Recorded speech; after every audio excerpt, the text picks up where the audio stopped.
नमस्कार, मैं हूं सुशील कुमार। दिल्ली में कशमकश की स्थिति है। आखिर किसकी बनेगी सरकार, किसके हाथों होगी सत्ता की चाबी।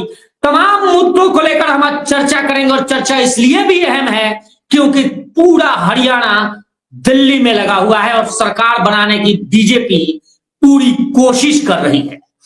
कई सर्वे रिपोर्ट्स भी आए हैं। कोई अरविंद केजरीवाल की सरकार बना रहा है तो कोई भारतीय जनता पार्टी को इस बार तख्त पे देखना चाहता है। तमाम सर्वे रिपोर्ट की भी चर्चा करेंगे और आज हमारे साथ वरिष्ठ पत्रकार सुभाष चौधरी जी साथ हैं, उनसे चर्चा करेंगे। चौधरी साहब नमस्कार, स्वागत है। सर, चर्चा इससे आगे बढ़ा, संपादक भी आपके सानिध्य में मैंने काम भी किया है, मुझे याद है वो दिन। ये इंग्लिश में तो हम लोग कहते हैं कि मोस्ट सीनियर, और हिंदी में हम क्या कहें आपको? पत्रकारिता में सुशील सीनियर जूनियर कुछ नहीं, सब बराबर के हकदार होते हैं, क्योंकि पत्रकारिता तब रुक जाती है जब आपको सीखने की ललक जहां खत्म हो जाती है। तो जब सीखने की ललक है, इसका मतलब है कि आप बिल्कुल पहली क्लास में हैं, तो सीखने की ललक बरकरार रहनी चाहिए। इसलिए जूनियर, सीनियर या फिर कनिष्ठ या वरिष्ठतम, इसकी कोई आवश्यकता नहीं है, बल्कि हम सब बिल्कुल फील्ड में काम करने वाले लोग हैं। सदैव जमीन पर खड़े होकर के जमीन पर बैठकर काम करते रहे, बस इतनी सी बात होनी चाहिए। लेकिन सर हिम्मत नहीं होती। आप वो दिन याद है मुझे, आप संपादक थे चैनल के, मैं आपके पास रिपोर्टर था, और आज हम लोग दिल्ली चुनाव पे चर्चा कर रहे हैं। अंदर से सवाल ही नहीं बन रहा कि मैं आपसे पूछूं क्या। नहीं, सवाल करिए। हम तो सवाल करने वाले को बिल्कुल उनके सामने बहुत जैसे फुल टॉस बॉल होता है ना, वैसे टॉस करते हैं और आप को प्रोत्साहित करेंगे। आप करिए, आप जब बिल्कुल अच्छी बात है और चर्चा अच्छी होगी निश्चित रूप से। मुझे बहुत उम्मीद है कि आप मुझे भी मैंने पहले भी दर्शकों को बताया कि आज आपको बहुत अच्छी बातें मिलने वाली है, क्योंकि चौधरी साहब अपना द पब्लिक वर्ल्ड एक ऑर्गेनाइजेशन भी, हम पब्लिकेशन भी चलाते हैं और वरिष्ठ पत्रकार हैं और अभी भी जुड़े हुए हैं। और राजनीतिक सूझबूझ क्या मैं कायल हूं, मैं इनके सानिध्य में रहा भी हूं और मुझे पूरी उम्मीद है कि तमाम दिल्ली में जिस तरह के सर्वे रिपोर्ट आ रहे हैं, तमाम प्रचार प्रसार जिस तरह से हो रहा है, आखिर किसकी बनेगी सरकार। सर, पहला सवाल, ये सवाल बहुत जैसे कहते हैं बड़ा कठिन सवाल है राजनीतिक दृष्टि से। मैं स्वयं को राजनीतिक विश्लेषक नहीं मानता, बस धरातल पर एक समझबूझ लोगों के साथ मिलने जुलने से जो कुछ चीजें सामने आती है उसको लेकर कुछ ओपिनियन जरूर सामने आ सकता है। बहरहाल बहुत सारे ओपिनियन सामने आए हैं, लेकिन क्योंकि आपने बिल्कुल कट टू कट ये सवाल पूछा है, तो आपकी जो इंट्रो है, जहां से आपने शुरुआत की थी कि कसमकस है, निश्चित रूप से मैं एक पत्रकार के रूप में ये मानता हूं कि इस बार दिल्ली असेंबली का चुनाव वाकई कसमकस है और कांटे की टक्कर है। कांटे की टक्कर में पहला कोई हो सकता है, दूसरा कोई हो सकता है, कभी पहले और दूसरे स्थान पर कोई तीसरा प्लेयर भी आ सकता है। तो इस प्रकार की संभावना को इनकार नहीं किया जा सकता। और कांटे की टक्कर आप समझ सकते हैं, क्योंकि सत्ता में अरविंद केजरीवाल आम आदमी पार्टी है। लगातार पिछले 10 वर्षों से, उससे पहले भी उन्होंने चुनाव जीते थे जो थोड़ा खिचड़ी फरोश हुआ था, और उसके बाद 10 साल से तो वो फुल मेजोरिटी, बिल्कुल थंपिंग मेजोरिटी के साथ शासन में रहे हैं। और दूसरे पक्ष भारतीय जनता पार्टी है, जो लगातार 2-3 चुनाव से कोशिश में लगी हुई है, पुरजोर कोशिश में लगी हुई है कि वो किसी तरह से दिल्ली की राजधानी में गद्दी पर बैठे और यहाँ की संरचनाओं में बदलाव करने की कोशिश करे, उसके लिए नीतिगत फैसले वो करे।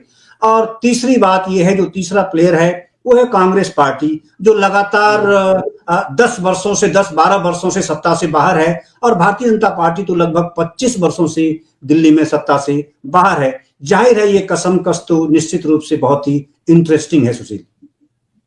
तो फिर क्या होगा? नहीं, आपने जो कांग्रेस का जिक्र किया सर, मैं भी चुनाव प्रचार में गया, 2-3 विधानसभाओं का मैंने जिक्र किया, तो मुझे लगा कि फाइट नेट टू नेट है। बीजेपी और आम आदमी पार्टी के साथ ही है, कांग्रेस बीच में एक, हम ये कहें कि पार्टी के नाते, राष्ट्रीय पार्टी के नाते महज अपनी वो भूमिका निभा रही है कि ठीक है हम सत्ता में, हम चुनाव लड़ रहे हैं। कई सीटों पे, अगर 70 सीट का जिक्र करें सर, तो कई सीटों पर कांग्रेस आज भी तीसरे या कई जगहों पे चौथे नंबर पे ही है।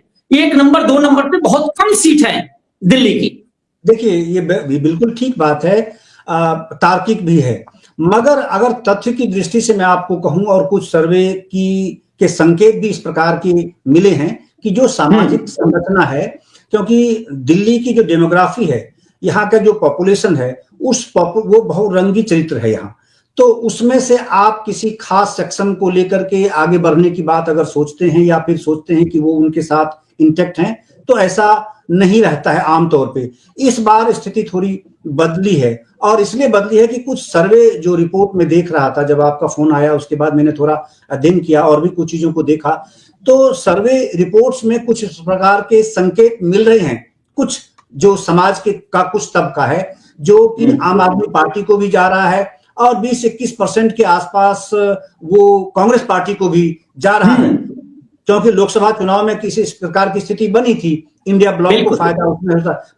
मैं संकेत आपको स्पष्ट ये दे रहा हूं कि जो एससी समाज के लोग हैं, शेड्यूल कास्ट जो वोटर्स हैं, दलित समाज के जो हैं, तो उनमें से बहुतायत अरविंद केजरीवाल के साथ जा रहे हैं, जैसा कि कुछ सर्वे बता रहा है, और उसमें 21% के आसपास कांग्रेस को भी जा रहा है। तो ऐसे में कंप्लीटली उसको नकार देना ठीक नहीं होगा, और पत्रकारिता का गणित भी इस प्रकार की अनुमति नहीं देता, मैं ऐसा मानता हूं। क्योंकि देखिए, कभी भी किसी पार्टी को, आप राजनीति में कभी भी कोई बहुत तेज गति से एकदम से उछल जाता है, तो ऐसा कहना गलत हो जाएगा। हाँ, ये वो सीटों में कितना तब्दील होता है, ये बात हो सकती है। इस पर आपके सवाल को मैं मानता हूं कि ठीक है, आपने जो कहा है कि कांग्रेस पार्टी तीसरे चौथे नंबर पे है, ये बात बिल्कुल ठीक है, क्योंकि सीटों में वो चीजें तब्दील होती नहीं दिख रही है, ये बात बिल्कुल ठीक कह रहे हैं। नहीं तो फिर आखिर जो सर्वे, तमाम सर्वे रिपोर्ट्स हैं, वो क्या कहते हैं, और आपका अपना राजनीतिक रणनीतिक अनुभव क्या कहता है? देखिए, 5 फरवरी को चुनाव है और 8 को रिजल्ट आ जाएगा, तो सब कुछ सामने होगा। लेकिन क्योंकि अपना अपना आकलन होता है, लोगों के काम करने के तरीके होते हैं, और विश्लेषण के अपने अपने एक तरीके होते हैं, कुछ फॉर्मूला सबका अपना, सबका एक जैसा नहीं होता है। तो अब अभी अगर मैं बात करूं, दिल्ली में लगभग 1.5 करोड़ वोटर्स हैं। वोटर्स की संख्या लगातार, अगर आप देखेंगे 2015 में, 2020 में, और अब 2024 में, यानी 5 से 7 लाख, हाँ 5 से 7 लाख वोटर्स जो हैं वो फ्लक्चुएट कर रहे हैं। इस बार 1.55 करोड़ हैं as per the data of Election Commission of India, और उसमें मेल मेंबर 83.49 लाख हैं, और फीमेल जो हैं वो 71.74 लाख हैं। इसमें से मैं ये जो सवाल आपने पूछा है, और उसके संदर्भ में जो कुछ ये वोटर्स के जो आंकड़े मैं आपके सामने रख रहा हूं, क्योंकि वो थोड़ा इंटरेस्टिंग है, और उसी से कुछ जवाब भी आपके लिए निकलेगा। तो जैसे इसमें से यंग वोटर्स जो हैं वो 25 लाख, लगभग 25.26 लाख के आसपास जो हैं वो यंग वोटर्स हैं, जो कि 20 से 29 वर्ष के हैं। और आप जानते हैं कि देश के प्रधानमंत्री नरेंद्र मोदी लगातार, चाहे वो लोकसभा का चुनाव हो, चाहे विधानसभा का चुनाव हो, या कोई अन्य स्थानीय भी बातें होती हैं, तो हमेशा उनका निशाना हमेशा ये 20 से 29 वर्ष के बीच के जो वोटर्स होते हैं, उनको अपने पाले में लाने, उन्हें आकर्षित करने की दिशा में भारतीय जनता पार्टी या फिर खास तौर से प्रधानमंत्री पुरजोर कोशिश करते हैं, अपने भाषण के माध्यम से, अपने प्रोग्राम और पॉलिसीज के माध्यम से भी। तो लगभग 25 लाख वोटर्स जो हैं दिल्ली में इस बार, वो यंग वोटर्स हैं, और उसमें से जो नए वोटर्स हैं, जो बिल्कुल फर्स्ट टाइमर हैं 18 से 19 साल के, वो लगभग 2.808 लाख के आसपास हैं, इस तरह से। तो ये जो 25-26 लाख के आसपास जो वोटर्स हैं, ये बड़ा अहम रोल अदा करने वाले हैं। इसमें देखना होगा कि कितना परसेंट अरविंद केजरीवाल ले पाते हैं, कितना परसेंट राहुल गांधी, जो अपने को अभी भी 50 के बाद भी अपने को यंग मानते हैं, और वो कितना ले पाते हैं, और भारतीय जनता पार्टी यानी नरेंद्र मोदी जी, प्रधानमंत्री जी के, उनके दायरे में कितने वोटर्स इससे निकलकर उनके पास आ पाते हैं। और दूसरा फैक्टर ये है, वो है फीमेल का, कि फीमेल वोटर्स ना 71.74 लाख है। ये जो है, यही सत्ता बनाने की चाबी इनके पास है। 71.74 लाख जो है, इनके पास चाबी है दिल्ली में। मैं ऐसा इसलिए कह रहा हूं कि महिलाओं के पास जो चाबी है वो कैसे आई है, वो आई है जो इलेक्शन मैनिफेस्टो के द्वारा, जो ये लोग फ्रीबीज जैसा आजकल एक जो फ्रेज चल गया, हालांकि मैं उसे कल्याणकारी योजना मानता हूं कि अगर कोई ऐसा तबका है जिसको आवश्यकता है किसी चीज की, तो उसको देने में कोई हानि नहीं होनी चाहिए, क्योंकि वेलफेयर स्टेट है हमारे, जो डेमोक्रेसी है। तो ऐसे में जो महिलाएं हैं, क्योंकि अरविंद केजरीवाल लगातार 10 वर्षों से सत्ता में हैं, तो उनके निशाने पर महिलाएं रही हैं। निशाने पर का मतलब कि उनको ईज करने का, उनको अपीज करने की दृष्टि से, और उसी तरह से हम इस शब्द को ऐसे कह सकते हैं, उनका टारगेट वोटर शुरू से महिलाएं रही हैं। हाँ बिल्कुल ठीक बात है, क्योंकि जो उन्होंने कल्याणकारी अपनी योजनाएं जो रखी हैं उनके लिए जिस तरह की, उस पर आगे अगले स्टेप में जब आप सवाल करेंगे तो मैं बताऊंगा।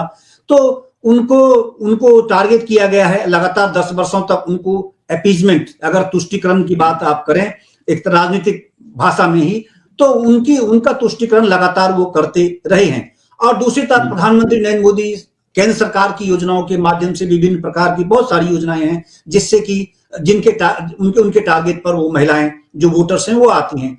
और कांग्रेस पार्टी भी कोशिश, इस बार जो उन्होंने इलेक्शन मैनिफेस्टो दिल्ली असेंबली के लिए जारी किया है, उसमें उनके निशाने पर भी महिला वोटर्स हैं। तो ये बहुत अहम रोल अदा करने वाली है। अब इसमें से आप देखिए कि जो लगातार 10 वर्षों से जिनसे फायदा महिलाएं अधिकतम लेती रही हैं, तो क्या वो पाला बदल लेंगी, भाजपा के पाले में वो जाएंगी? तो अब तक के जो ओपिनियन पोल्स आए हैं उससे यही संकेत मिल रहा है कि वो महिलाएं पाला नहीं बदल रही हैं।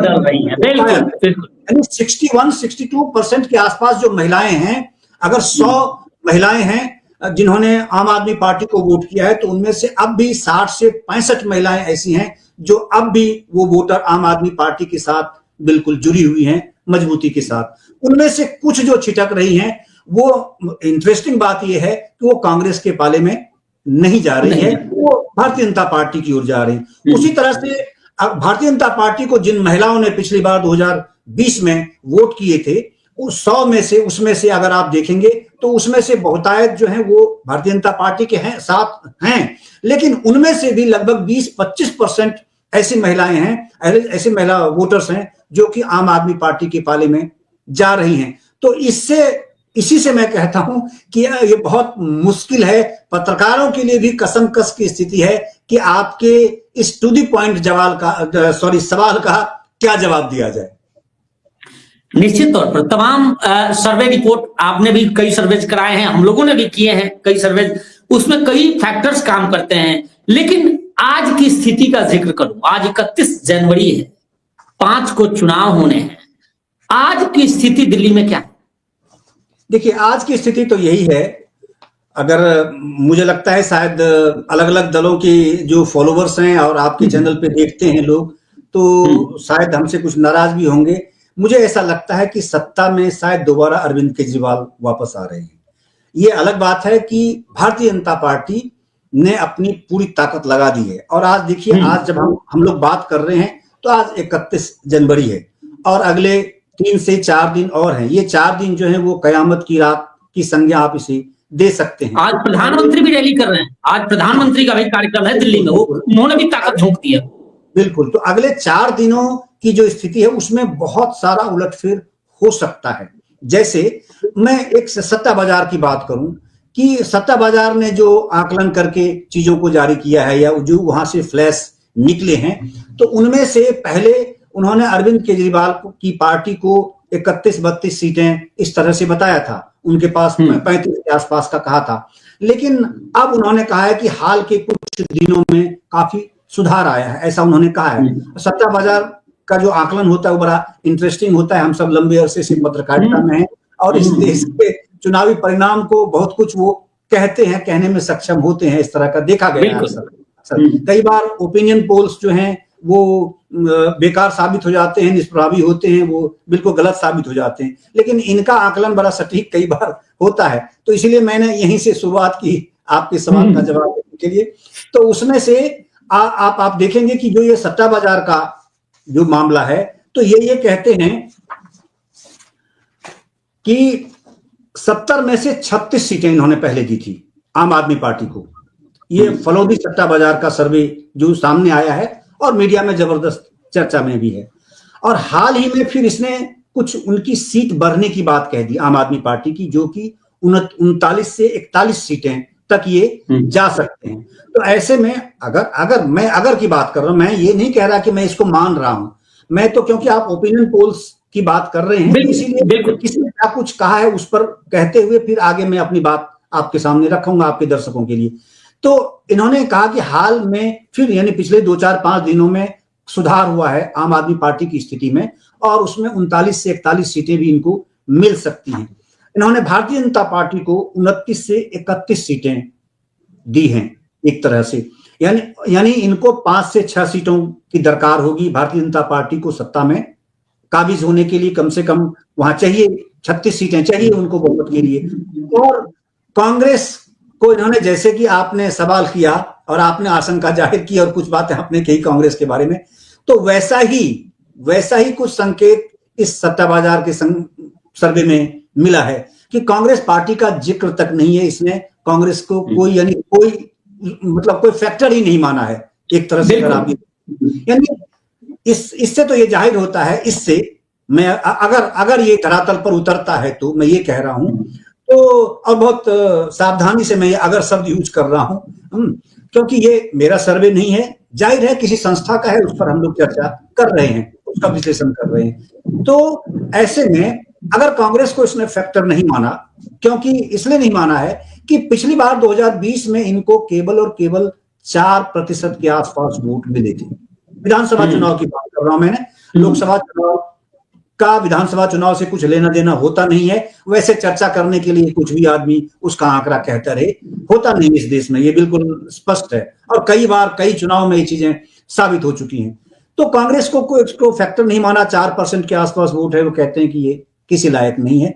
यानी कि इससे स्पष्ट होता है कि भाजपा और आम आदमी पार्टी के बीच में ही कसमकस की स्थिति बनी हुई है कि कौन, अगर 5-7 सीटें इनको बढ़ गई तो ये सत्ता में आ जाएंगे, 5-7 सीटें उनके पाले में चली गई तो आम आदमी पार्टी दोबारा सत्ता में स्थापित हो सकती है। तो ये इससे तो एक बात तो एकदम स्पष्ट हो रही है कि कसमकस की स्थिति है। आपने इंट्रो में जो शब्द यूज किए हैं बहुत लाजिम शब्द है, बहुत रेलिवेंट प्रासंगिक शब्द है आज की इस चर्चा की दृष्टि से। सर सवाल एक और मेरे जहन में, मैं आप कुछ कह रहे थे, प्लीज कंप्लीट कर। मैं दिल्ली चुनाव को देख रहा हूं करीब से, मैं कई जगह गया भी चुनाव प्रचार में, कई लोगों से मेरी चर्चाएं हो रही है, क्योंकि पूरा हरियाणा लगा हुआ है वहां पे। आखिर अरविंद केजरीवाल की कौन सी ऐसी यूएसपी है जिसको पूरी बीजेपी, इवन देश के प्रधानमंत्री बतौर भारतीय जनता पार्टी नेता अपनी पूरी ताकत झोंक दिए हैं, और उस यूएसपी को अभी तक वो बीट नहीं कर पा रही है बीजेपी? देखिए, इसमें बहुत कारण है। बहुत कारणों में से कुछ मुख्य कारणों की चर्चा मैं आपसे करूंगा, और मुझे लगता है कि आपके दर्शक शायद इस बात से सहमत होंगे, जो भाजपा के समर्थक होंगे या दूसरे दलों के भी समर्थक अगर होंगे। देखिए, अरविंद केजरीवाल अपने आप में एक यूएसपी है, अपने आप में एक एसेट है, पॉलिटिकल एसेट है उस पार्टी के लिए। जो पिछले 12 या 15 वर्षों का उसका संघर्ष है, आंदोलन से लेकर के सत्ता में आने तक का और अब तक का 2024 तक का की जो उनकी पॉलिटिकल यात्रा रही है, तो अरविंद केजरीवाल नाम का जो एक एसेट पहाड़ की तरह दिल्ली में खड़ा हो गया, और शीला दीक्षित जैसे टॉल फिगर को उन्होंने पूरी तरह वॉश आउट कर दिया, और एक नेशनल पार्टी जो लगातार 3 बार सत्ता में रही, वहां लगातार 3 बार सत्ता में रही शीला दीक्षित के नेतृत्व में, उनको उन्होंने कहीं का नहीं छोड़ा, 4% वोट पे लाकर उनको खड़ा कर दिया है। अब मैं ये कह रहा हूं, क्योंकि भाजपा की बात आपने कही है, तो उसमें मेरा सवाल यह है भारतीय जनता पार्टी से, आपके सवाल के जवाब में, कि पिछले 10 सालों में या 15 सालों में आप दिल्ली में कोई एक नेता अरविंद केजरीवाल के बराबर खड़ा क्यों नहीं कर पाए? बिल्कुल सही सर, मेरे जहन में था, जब मैं सवाल कर रहा था तो मेरे जहन में था कि आज भी उस कद का नेता, या तो फिर वो टारगेट केवल प्रधानमंत्री को, मोदी को करते, और जब मोदी को उतरना पड़ा तो क्या भारतीय जनता पार्टी में उस कद का कोई नेता नहीं जो उसको टक्कर ले सके और उस सवाल जवाब कर सके? बिल्कुल सही सर जी। तो अब इसमें आप देखिए, लगातार इनके तो अध्यक्ष बदलते रहे, आप कोई चेहरा ऐसा, ठीक है, भारतीय जनता पार्टी अक्सर ये एक्सपेरिमेंट करती है कि वो सीएम पद के लिए किसी व्यक्ति को अनाउंस नहीं करती है, ये अलग बात हो, ठीक है, उनकी रणनीति का हिस्सा ये हो लेकिन इन्होंने किरण बेदी को कर भी रखा था सर, हम लोग शायद आपने भी कवर किया था, किया था। लेकिन आप एक तो पहले जिसको लेकर आए, आपका आकलन उनके बारे में गलत निकल गया, जनता ने उन्हें एक्सेप्ट नहीं किया। आपने अपने पुराने लोगों को ही, जैसे कि अलग अलग राज्यों में, अगर मैं बात करूं हरियाणा में या राजस्थान में चुनाव हुए, चाहे मध्य प्रदेश में चुनाव हुए, महाराष्ट्र में चुनाव हुए विधानसभा के, तो भारतीय जनता पार्टी ने ताश के पत्तों की तरह सांसद, पूर्व सांसद, राज्यसभा के सांसद और विधानसभा में जो एमएलए थे वर्तमान, उनको ताश के पत्तों की तरफ फेंट करके उन्होंने बड़ा एक्सपेरिमेंट किया और उसका फायदा उनको मिला कि बहुत बहुत जगह पे सांसदों को उन्होंने उतार दिया। मध्य प्रदेश में नरेंद्र सिंह तोमर जैसे कृषि मंत्री थे, वैसे लोगों को वहां उतारा, फग्गन सिंह कुलस्ते को उतार दिया। उसी तरह से राजस्थान में अगर आप देखेंगे तो आप राज्यसभा के देखिए कैसे कैसे लोगों को और कैसे जो सांसद थे उनको उन्होंने विधायक का चुनाव लड़ाया और उसमें उनको फायदा हुआ। उसी तरह से महाराष्ट्र में भी इन्होंने इसी प्रकार का एक्सपेरिमेंट किया। हरियाणा में आपको पता है कि हरियाणा में किस प्रकार का उन्होंने किया, कैसे कैसे किया। सांसदों को जो वर्तमान थे उनको उस वक्त लोकसभा में नहीं उतारा और उसके बाद विधानसभा में उतार दिया। तो इस तरह के ताश के पत्ते की तरफ फेंटने का जो उनका एक्सपेरिमेंट है वो बड़ा सफल रहा है। और वैसा ही कुछ उन्होंने दिल्ली में भी इस बार भाजपा ने किया है। जैसे नई दिल्ली क्षेत्र से अरविंद केजरीवाल है, वैसे ही जैसे आपने देखा जो सांसद थे विधूरी, उसको भी उन्होंने एमएलए का टिकट देके उतार दिया है। तो ये सब तो ठीक है, लेकिन क्या अगर विधूरी और प्रवेश वर्मा को आपने प्रमुखता से और ऐसी सीटों पर उतारा है, दो स्टालवार्ड लीडर जो आम आदमी पार्टी के हैं, चाहे मनीष सिसोदिया हैं या फिर अरविंद केजरीवाल हैं, उनको धराशायी करने के लिए आपने उसमें लगा दिया है, उसमें लगाया है। क्या इन दो में से कोई ऐसा फिगर नहीं था जिसका जातिगत आधार भी बड़ा मजबूत है, वहां बहुत मजबूत है? क्योंकि हम लंबे समय से, हमें तो दिल्ली असेंबली, फर्स्ट असेंबली का भी चुनाव कवर किया था लंबे समय तक, बिल्कुल हमें पता है। तो इनका साहब सिंह वर्मा का आधार कितना मजबूत होता था, और आज प्रवेश सिंह वर्मा ने उस चीज को प्रूव किया है कि लगातार एक बार सेंटिमेंटल तो कैसे आप कर सकते हो, लेकिन दूसरी बार नहीं कर सकते। तो ये लगातार सांसद बनते रहे और इस बार उनको वहां नहीं उतार करके उन्होंने असेंबली में उतार दिया। आप इसको सीएम फेस के तौर पर या प्रमुख, समय रहते ही आप इसी को प्रदेश अध्यक्ष बना देते, तो कम से कम एक जो बड़ा तबका है जातिगत, क्योंकि राजनीति देखो जातिगत परिधि से बाहर भारत की राजनीति नहीं हो सकती किसी सूरत में। कहता रहे मैं इसको नहीं मानता, कुछ भी कहता रहे, नहीं होगा। तो आपको कम से कम एक चंक जो ऐसा था, जो बड़ा चंक था आउटर दिल्ली और वेस्ट दिल्ली का, कुछ पोर्शन ईस्ट दिल्ली का भी, वो पूरा का पूरा सेंट्रल दिल्ली की पार्ट में भी अगर आप चले जाएं, इसमें भी ये पूरा का पूरा जो रिंग रोड आप देखते हैं दिल्ली का, तो उसमें से ये बड़ा का बड़ा पार्ट आप इंश्योर कर लेते, अपने लिए इंश्योर कर लेते। दूसरा, प्रवेश वर्मा बहुत साफ छवि का चेहरा, यंग भी है कंपैरेटिवली, बोलता बहुत अच्छा है, और अरविंद केजरीवाल के खिलाफ सबसे अधिक वोकल अगर कोई एमपी दिल्ली का रहा है अपने उसके टर्म में, दोनों ही टर्म में, तो वो प्रवेश वर्मा, क्योंकि लगातार मैं संसद को देखता हूं बहुत माइन्यूटली और मॉनिटर करता हूं वहां की एक्टिविटीज को, तो इसीलिए सबसे ज्यादा वोकल रहा है। तो आपने ये चेहरा जब आपका उठ रहा था, तो आप इस चेहरा को नर्चर करना चाहिए था। मुझे नहीं पता क्या मजबूरी पार्टी की है कि इन्होंने उसको उस हिसाब से सामने नहीं किया, लेकिन अरविंद केजरीवाल के सामने इनको खड़ा करके वहीं तक इनको सीमित कर दिया।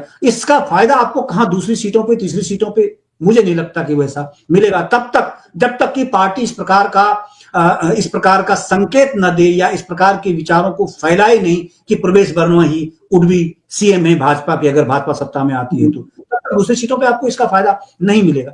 तो इसीलिए मेरी बात लंबी हो गई कि ये जो इस प्रकार के जो लोग हैं, इनको आपने उसके बराबर खड़ा नहीं किया।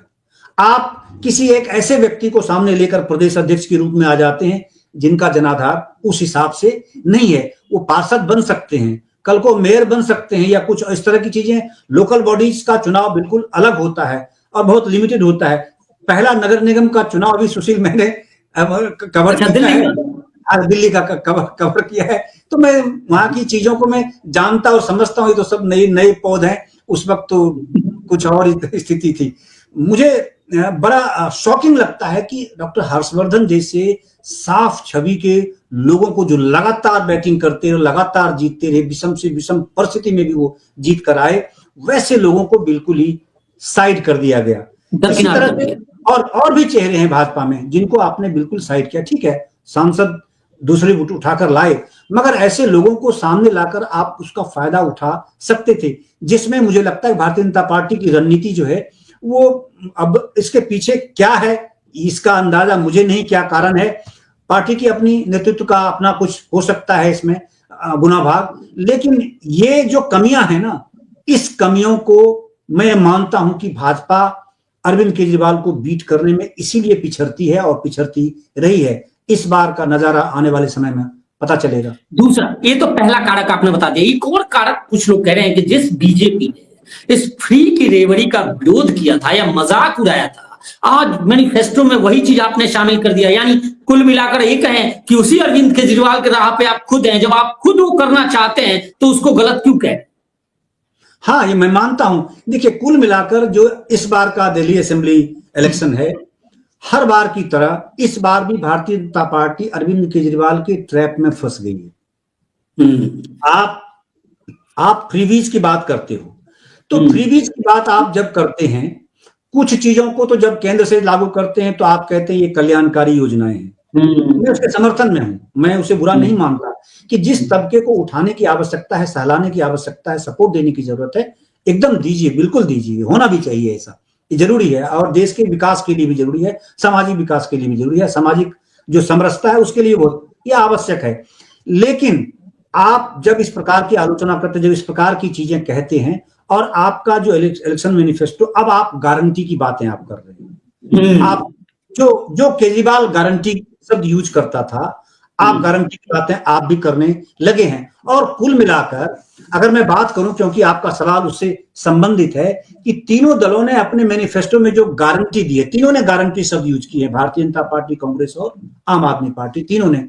और इनके निशाने पे क्या है, इन्होंने बड़ा कैटेगराइज, जैसे क्लासिफाई करते हैं, वैसे तो देखिए बहुत लंबा चौड़ा किताब इनका होता है जब इलेक्शन मैनिफेस्टो ये लोग बनाते हैं। लेकिन जब आप ये गारंटी, स्पेसिफिक गारंटी की बात करते हैं, तो वो specific voters, specific section of voters की बात भी करते हैं, उस ओर ये इशारा डालते हैं। जैसे सबसे ज्यादा, अगर तीनों ही दलों का सबसे अधिक फोकस है इस बार की गारंटी में, तो वो है महिला वोटर्स।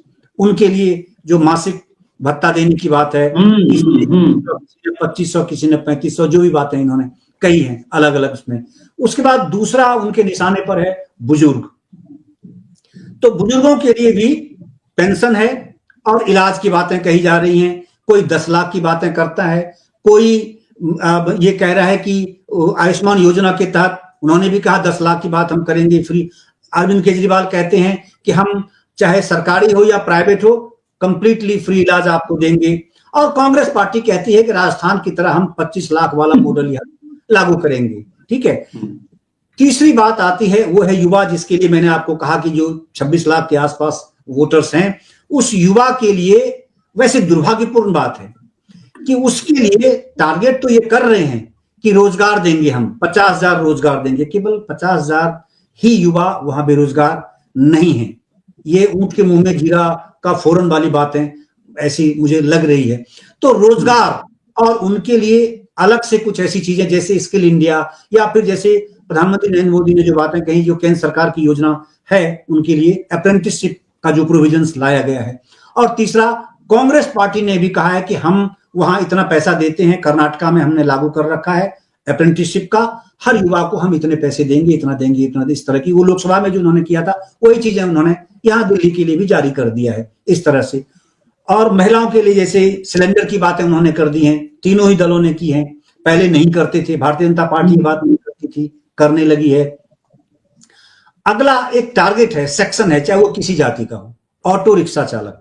ये आप तीनों दलों के मुंह से, आप अभी बड़े बड़े नेताओं के मुंह से आप ये शब्द आप सुनेंगे कि ऑटो रिक्शा चालक को हम मदद देंगे। मदद क्या देंगे? उनकी बेटी की शादी में हम इतने पैसे देंगे, कोई ये कह रहा है उनकी बेटी की शादी में हम इतने पैसे देंगे, और उनको इस प्रकार की हम मदद करेंगे उनको, क्योंकि अरविंद केजरीवाल के क्लासिफिकेशन ऑफ वोटर्स में from the very beginning auto rickshaw चालक रहा है। ये वही मुख्य प्लेटफॉर्म या फिर मुख्य सोर्स है माउथ पब्लिसिटी का वोटर्स में, बोलने में, और दूसरा बहुत मजबूती के साथ इकट्ठा होकर अरविंद केजरीवाल के पक्ष में ये हमेशा जाते रहे हैं। तो इस पर टारगेट है, इस पर निशाना है इस बार भारतीय जनता पार्टी का भी, इसीलिए खास तौर से इसको क्लासिफाई करके इस पर फोकस किया गया है, कुछ बातें इसके लिए कही गई हैं। आप अगर आम नागरिक की बात करें तो स्वास्थ्य बीमा की जो बात है उसमें तो सारे आ जाते हैं, और महिलाओं के लिए जो न्यूट्रिशन किट्स की बात भारतीय जनता पार्टी ने अलग तरीके से, अलग तरह का वो सामने उनके सामने जाल फेंका है कि 21,000 रुपए भी देंगे और 3 किट्स भी इस तरह का देंगे जो उनके लिए न्यूट्रिशन से संबंधित खाने पीने ये वो इस तरह की चीजों के लिए हम उनको देंगे, खास करके गर्भवती महिलाओं के लिए उन्होंने ये बातें कही हैं। दूसरा, जो लेबरर्स हैं, उनकी जो महिलाएं हैं उनके लिए भी, यानी अनऑर्गेनाइज सेक्टर के जो मजदूर हैं, जो महिलाएं हैं, वो गर्भवती अगर होती हैं तो उनके लिए कुछ छुट्टियों की बातें भी कही गई हैं कि वैतनिक छुट्टी मिलेगी, यानी पैसे के साथ, वेतन के साथ छुट्टी मिलेगी, ये नहीं कि छुट्टी लिया तो आपका पैसा कट जाएगा। इस तरह की, देखिए यहाँ की राजनीति में अच्छी बात है कि आप अब क्लासिफाई करके फोकस्ड वे में जिस सेक्शन ऑफ सोसाइटी के लिए जो चीज चाहिए उसके वेलफेयर दृष्टि से डे टू डे की उसकी अपनी जिंदगी में जिस प्रकार की आवश्यकताएं होती हैं, उस दिशा में इन दलों ने सोचना शुरू कर दिया है, और उसका श्रेय कोई दो राय नहीं है, उसका श्रेय अरविंद केजरीवाल को जाता है, उनकी राजनीति को जाता है। वहीं से उन्होंने इस प्रकार की चीजें शुरू हुई है, उन्होंने ही शुरू की है, और अब उनके पाले में, इसीलिए मैंने कहा कि उनके ट्रैप में ये लोग अब आ गए हैं और उनके सांचे में जाकर सोचने लगे हैं कि अगर हम ऐसा नहीं करेंगे तो नहीं। मैं इसलिए कहा, ट्रैप वाली बात इसलिए कहा, दर्शकों को एक बार पुनः मैं थोड़ा सा एक लाइन वो कर दूं।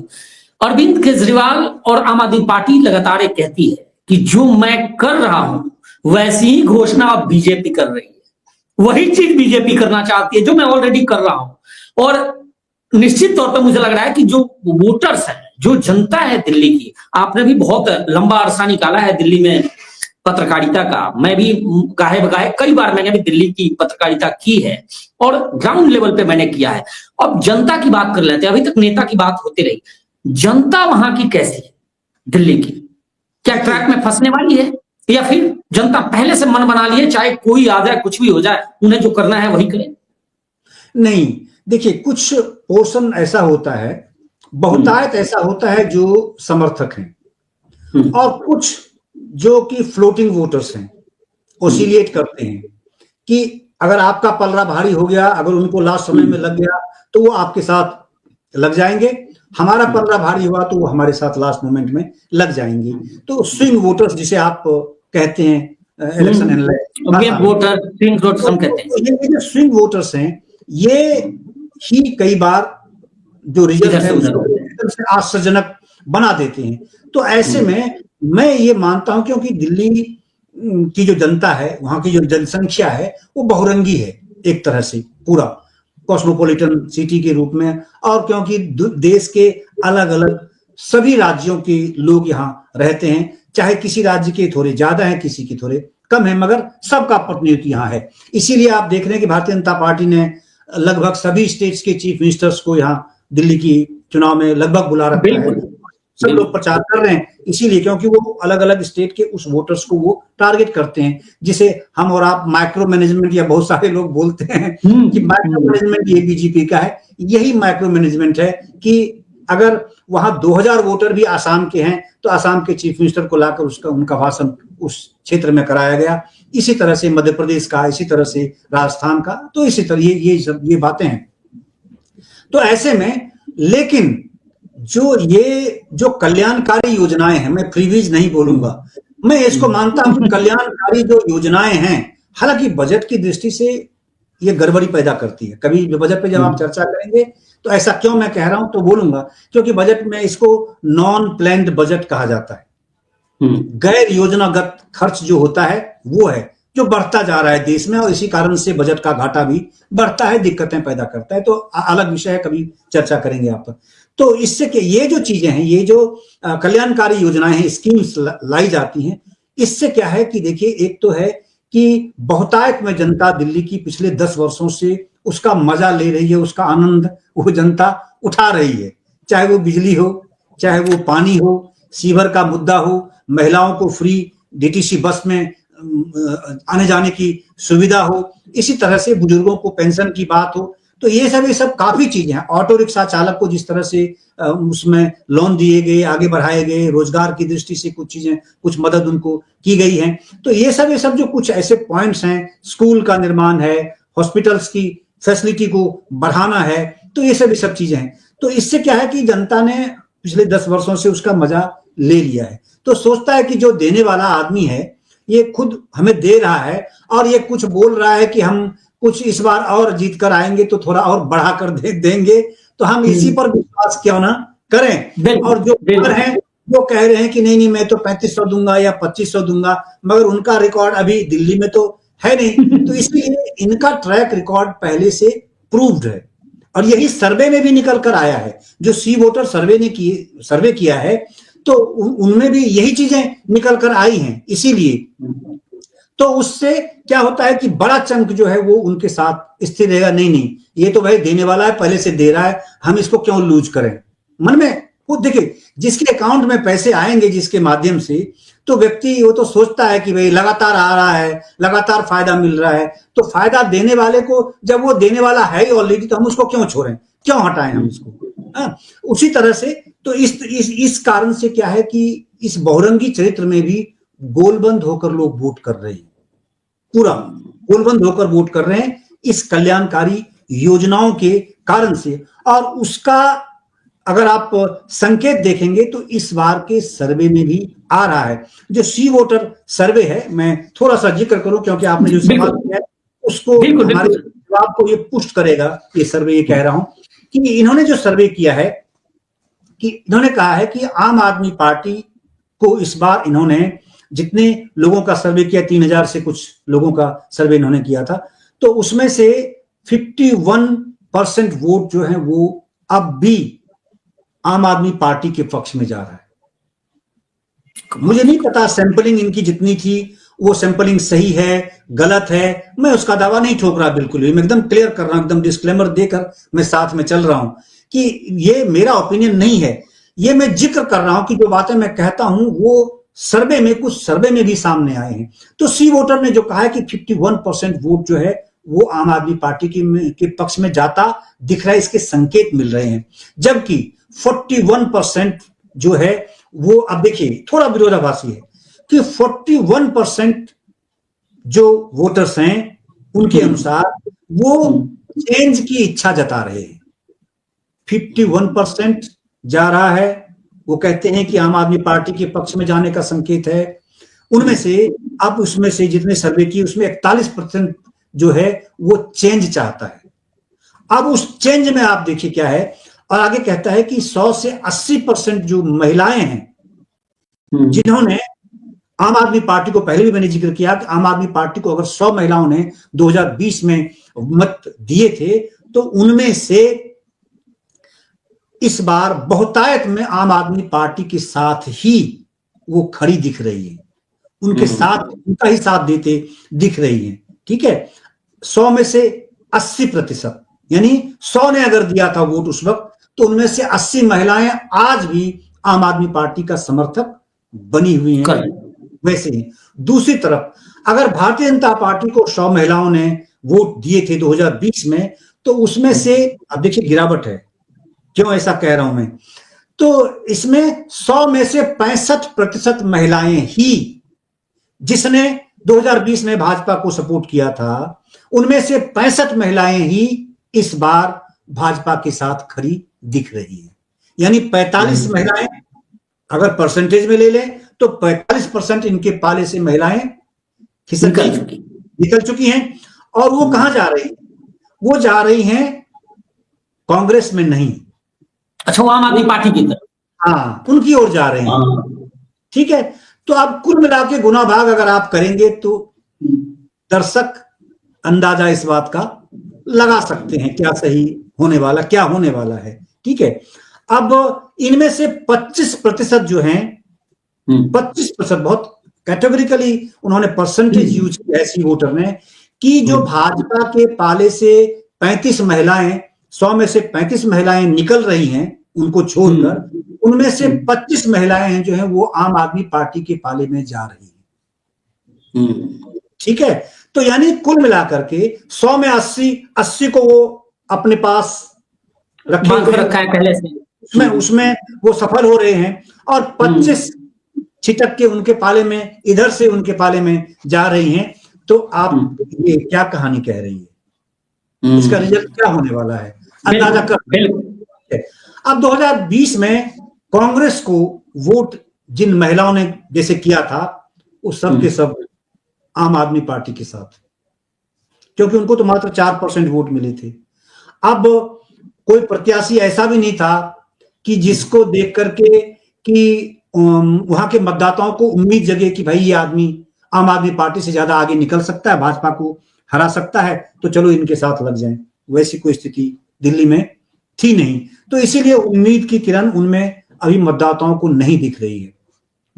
इन कुछ जो ये सर्वे हैं अलग अलग तरह की बातें करते हैं, कुछ विरोधाभासी बातें हैं, तो इनमें से औसतन अगर आप निकालेंगे तो आपको समझ में बात आ जाएगी आपके दर्शकों को कि क्या होने वाला है। अब आपने जो आप कल्याणकारी योजनाएं, जो फ्रीबीज की बात आप करते हैं, क्योंकि इन्होंने डिलीवर करने में अपना ट्रैक रिकॉर्ड बना लिया 10 साल में कि भाई लगभग करके दिखाया। मैं ये नहीं कहता कि 100% हमें धरातल पर उतार दिया। 500 स्कूल बोले थे, अब बोल रहे हैं कि 100 नहीं बने हैं, ठीक है। इसी तरह से अस्पताल की बातें इन्होंने कही थी, मोहल्ला क्लिनिक की बातें कही थी, इतने बनाऊंगा, धरातल पर उतने नहीं है। तो इसीलिए जो कुछ कहा जाता है उतना सब कुछ धरातल पर उतरता नहीं है, क्योंकि ये तो लड़ाई में तू में लगातार 5 साल इन्होंने निकाल दिया, दिल्ली की जनता का समय इन्होंने बर्बाद किया है वहां की दृष्टि, विकास की दृष्टि से।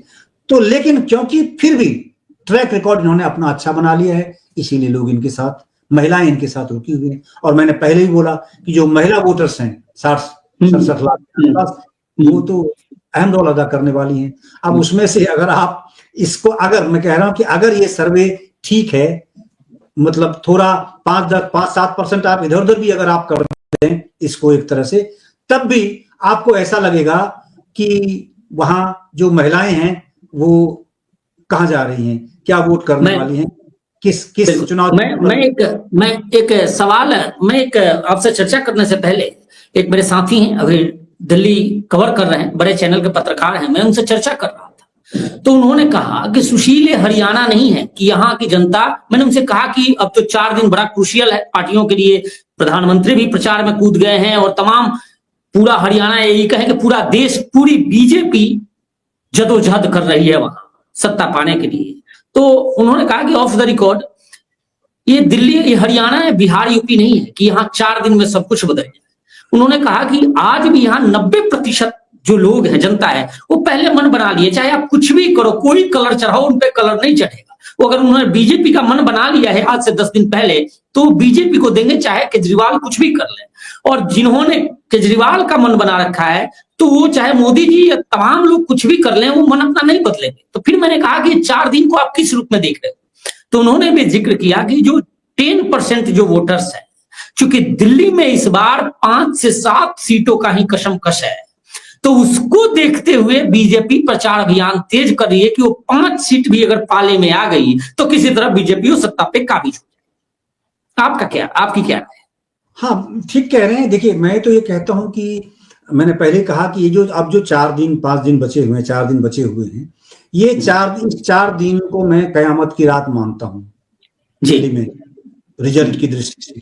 तो इन 4 दिनों में अब वही है कि जो स्विंग वोटर्स हैं, जिसके और आपने बोला 10% के आसपास यही है, तो प्लस माइनस 8 से 10% जो वोटर्स हैं, ये कई बार बहुत चौंकाने वाला रिजल्ट दे देते हैं, कई बार एकदम चौंकाने वाला रिजल्ट देते हैं, या फिर कई बार ये सोच लेते हैं कि नहीं हमको पिछले वाले को ही दोहराना है, तो फिर बिल्कुल ही उसी तरह की स्थिति पैदा होती है।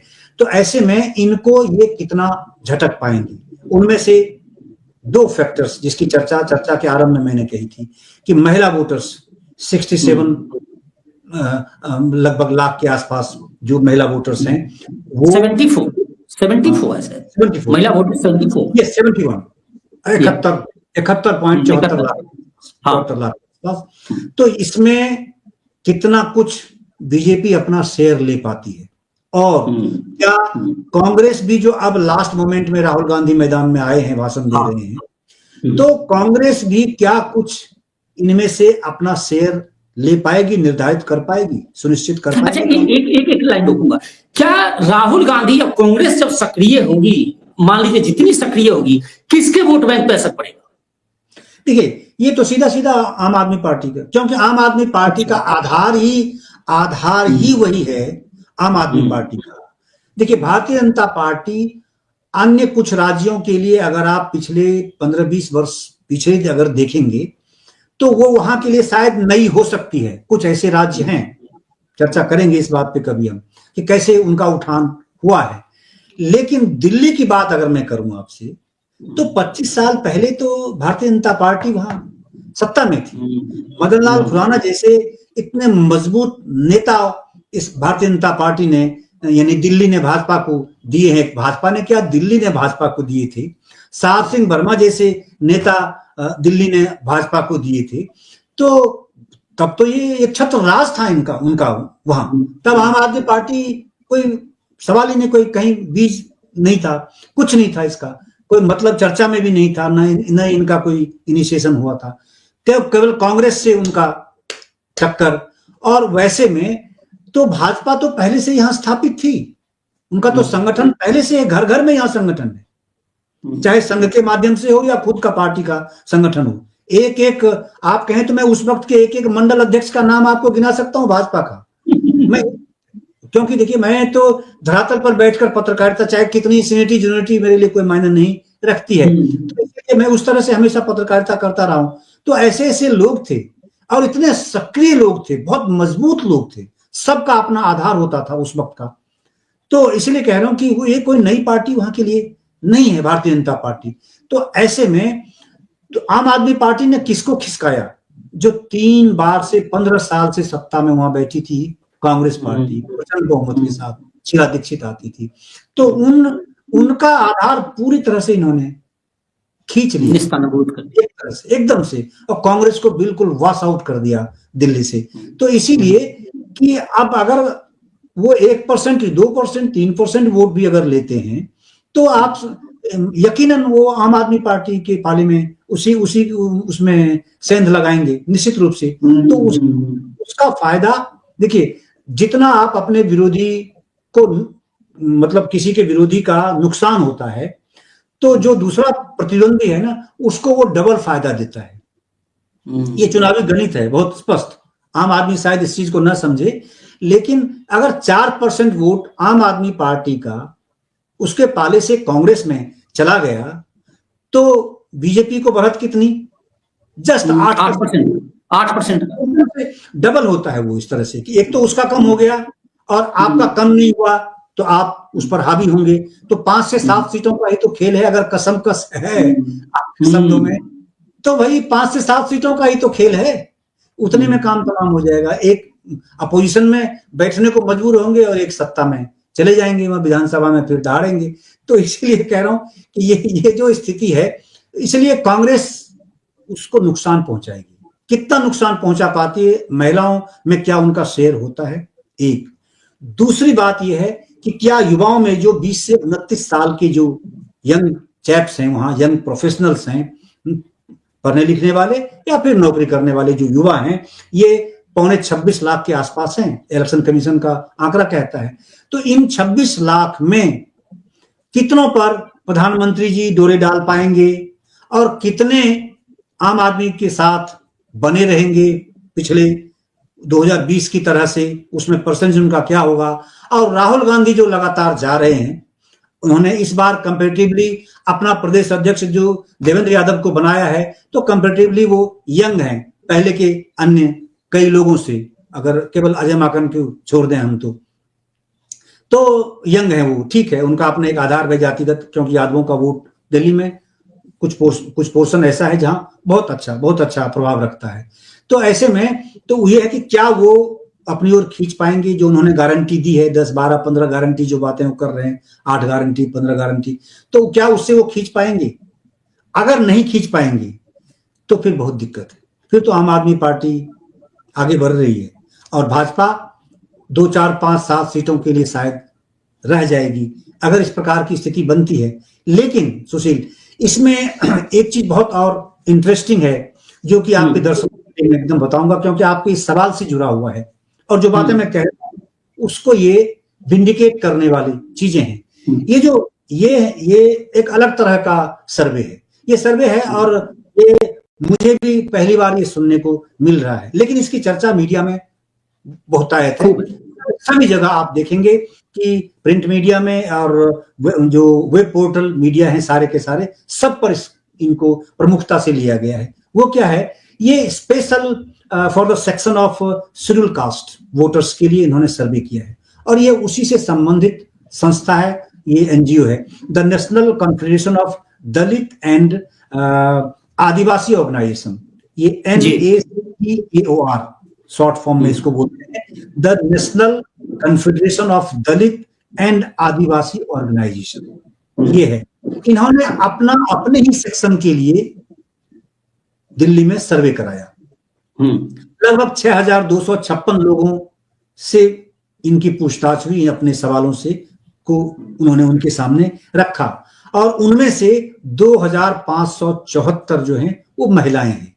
जो 6256 लोगों से बात की उनमें से आधे मान लीजिए कि 2574 यानी 2574 महिलाएं हैं। अब आप देखिए इनका जो सर्वे है वो बड़ा चौंकाने वाला है, ये भी कुछ कहता है। अब क्या कहता है ये 8 तारीख को पता चलेगा कि कितना सही कहा और कितना गलत कहा। तो ये कहते हैं कि दिल्ली की कुल 70 में से 35 सीटों पर, दिल्ली की 70 में से 35 सीटों पर मतदाताओं का यानी SC मतदाताओं का रुझान आम आदमी पार्टी की ओर है। क्या बात, ठीक है, बड़ा कैटेगोरिकली इन्होंने बहुत स्पष्ट तरीके से बातें कही हैं। एक दूसरा, SC वोटर्स का 28 सीटों पर, जैसे मैं कह रहा था कांग्रेस कितना ले पाती है, ठीक है, तो लेकिन उसका नुकसान आम आदमी पार्टी को होगा।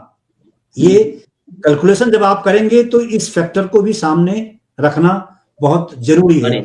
SC वोटर्स का 28 सीटों पर, दिल्ली की 70 में से 28 सीटों पर भाजपा की ओर रुझान है, ठीक है, और SC वोटर्स का दिल्ली की 70 में से 7 सीटों पर, केवल 7 सीटों पर कांग्रेस पार्टी की ओर झुकाव है SC का। ये तो उन्होंने सीटों में ये बातें कही हैं, ठीक है, लेकिन अब अगर आप इसके परसेंटेज में जाएंगे तो थोड़ा विरोधाभासी दिखेगा। लेकिन मैं वहां एक तरह से ये एक मार्जिन लेकर चलता हूं कि 2 से 4% आप मान, क्योंकि देखिए कोई भी सर्वे इतना परफेक्ट नहीं होता है, कई बार आपका बैठ जाता है, कई बार नहीं बैठता है, कई बार लोग बहुत जो कि आज वोटर्स बहुत होशियार हैं, बहुत समझदार हो चुके हैं, तो आप चाह करके भी उनके पेट में, जैसे बोलते हैं ना, कुएं में झग्गर डालकर डूबे हुए बाल्टी को निकालते हैं अपने आप, बोलते हैं, तो आप चाहे कितना भी सख्त से सख्त झग्गर आप डालें मतदाता के पेट में, आप उनकी बात नहीं निकाल सकते, सही बात। कई ऐसे मतदाता हैं, तो इसीलिए मैं 2 से 4% को मैं मान के चलता हूं कि वो एक एरर मार्जिन आप दे सकते हैं उसमें से। तो इस सर्वे में अब ये कहा गया है अगला कि इस सर्वे में कुल SC जो वोटर्स हैं उनमें से 44% यानी 100 में से 44% जो वोटर्स हैं SC, वो आम आदमी पार्टी को वोट देने का संकेत दे रहे हैं। 44% 100 में से, ठीक है। कुल मिलाकर ये कहना सही होगा कि जो दलित समाज यानी SC वोटर्स जो हैं उनका बहुतायत जो झुकाव है वो कहां जा रहा है, आम आदमी पार्टी के साथ जा रहा है। और आगे, क्योंकि कांग्रेस के, ऐसा इसलिए कह रहा हूं कि कांग्रेस के पक्ष में भी 21% शेड्यूल कास्ट वोटर्स जो हैं वो वोट देने का संकेत दे रहे हैं दिल्ली में। केवल 32% शेड्यूल कास्ट वोटर्स जो हैं वो भाजपा के साथ जाने का संकेत दे रहे हैं। अब अगर आम आदमी पार्टी के 44%, कांग्रेस पार्टी के 21% को मिलाते हैं आप, तो बहुतायत अलग जा रहा है। लेकिन यहां मतलब ध्यान रखने वाली बात यह है, लोकसभा में तो ये दोनों मिलकर लड़े थे, आम आदमी पार्टी कांग्रेस लड़ी थी, लेकिन अब स्थिति बदली हुई है, इसलिए कि ये दोनों अलग अलग धारा में जा रहे हैं, अलग अलग इन्होंने अपने अपने उम्मीदवार सारे के सारे उतार दिए हैं। तो ऐसे में जो 21% वोट अगर शेड्यूल कास्ट वोटर्स जो हैं वो कांग्रेस के पाले में अगर जा रहे हैं, राहुल गांधी के संविधान बचाओ और ये वो जो कुछ भी वो कर रहे हैं, आरक्षण बचाओ, इस तरह की बातें कर रहे हैं, बाबा साहब का नाम ले रहे हैं, जो भी चीजें कर रहे हैं, तो उसके कारण से अगर उनके पाले में जाएंगे भी तो उसकी प्रासंगिकता किसके लिए होगी? ये होगी, मेरा स्पष्ट मानना है, अगर ऐसा होने जा रहा है, मैं ये कह रहा हूं, मैं ये नहीं कह रहा कि ऐसा होगा ही, मैं कह रहा हूं अगर ऐसा होने जा रहा है तो इसका मतलब है कि इसका फायदा बीजेपी को होगा, क्योंकि 21% देखिए दलित समाज के वोटर्स जो है एससी का दिल्ली में बहुत जबरदस्त वोट है, बहुत जबरदस्त, मतलब 17 से 27% के बीच में असेंबली वाइज अगर आप देखेंगे तो इसमें वेरी करता है उनका वोट, तो बहुत मजबूत स्थिति में है और वो कुछ भी रिजल्ट दे सकते हैं। तो ऐसे में अगर एकमुश्त होकर के इस तरह से अगर वो जाएंगे तो इसका नुकसान किसको होगा?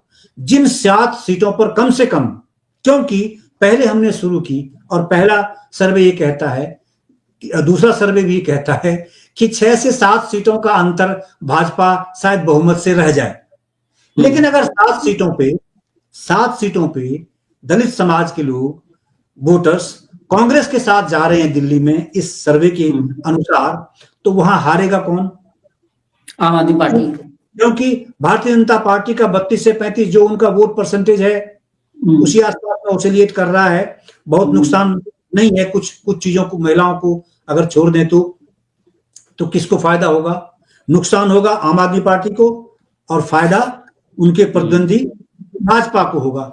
इसीलिए फिर मैं कह रहा हूं कि कसमकस की स्थिति है, इसीलिए मैं कह रहा हूं कि बराबर का, लगभग बराबर का टक्कर है, 2 से 4%, 5% एरर मार्जिन लेके चले किसी भी सर्वे में आपको एकदम दिखेगा कि कांटे की टक्कर अभी, अगर ये सर्वे ठीक है तो, मैं ये कह रहा हूं, मैं नहीं कह रहा ये सही है, मैं कह रहा हूं अगर ये ठीक है तो कांटे की टक्कर का संकेत ये दे रहे हैं। तो इसीलिए ये, तो अब अगर इंडिया ब्लॉक के साथ इतने बहुतायत में शेड्यूल कास्ट वोटर्स जा रहे हैं तो रिजल्ट और हो जाएगा, कुछ और हो जाएगा ना। और मैंने आपको पहले सट्टा बाजार की कहानी आपको बताई ही, आगे एक सर्वे और है जो उसकी चर्चा थोड़ी सी करके और फिर अगला सवाल आपका जो होगा उसका जवाब मैं दूंगा, कि जैसे Times Now important organisation, India organisation है, हमने उस ग्रुप में काम किया, आपका पुराना ऑर्गेनाइजेशन है, उस ग्रुप में हम पेरेंट ऑर्गेनाइजेशन में हम रहे हैं, तो वहां से टाइम्स नाउ जो है, चैनल में हमने नहीं किया, प्रिंट मीडिया में हम रहे हैं, तो टाइम्स नाउ ने जो सर्वे किया है तो इनके 3 मुख्य आधार थे, उससे भी ये चीजें स्पष्ट होती हैं कि लड़ाई लगभग कांटे की है, कि आपकी सीटें कम होने के आसार, इन्होंने ये संकेत दिया है कि आम आदमी पार्टी की सीटें कम होंगी। सीटें कितनी थी? 62 इस बार 20 में जो सीटें थी इनके पास, आम आदमी पार्टी के पास 62 थी, भाजपा के पास 8 सीटें थी। हालांकि अभी 62 अब नहीं है उनके पास, क्योंकि उनमें से 2, 4, 5 अदल हाँ, जैसे गहलोत जी आए, उससे पहले भी आए, उससे पहले इधर उधर हुए, ठीक है, तो वो कम हुई हैं वो चीजें, बहरहाल। लेकिन उस वक्त की स्थिति पे मैं बात कर रहा था, तो 62 सीटें उनके पास थी, 8 सीटें भाजपा के पास थी। तो अगर 62 से कम होंगी सीटें आम आदमी पार्टी की, जैसा कि टाइम्स नाउ का सर्वे कहता है, तो कम होंगी, वो संकेत सभी सर्वे दे रहे हैं, कम होंगी। इससे पहले जितने सर्वे की चर्चा मैंने आपसे की, सब संकेत दे रहे हैं कि 5 से 7, 4 से 5 इस तरह की सीटें कम हो सकती हैं, 7 सीटें कम हो सकती हैं, 7 का 10 भी हो सकता है, 7 का 5 भी हो सकता है, ये चलेगा। उसी तरह से महिला वोटर्स जो है अहम रोल अदा करेंगी, ये टाइम्स नाउ कहते हैं, और उस पर विश्लेषण हम पहले कर चुके हैं कि क्या स्थिति होने वाली है, जो एक सी वोटर्स ने क्या संकेत दिया है। उसके बाद दलित समाज वाला जो सर्वे आया है, उस सर्वे में भी लगभग 2500 के आसपास महिला वोटर्स हैं, उनका क्या संकेत मिल रहा है उससे भी स्पष्ट हो रहा है।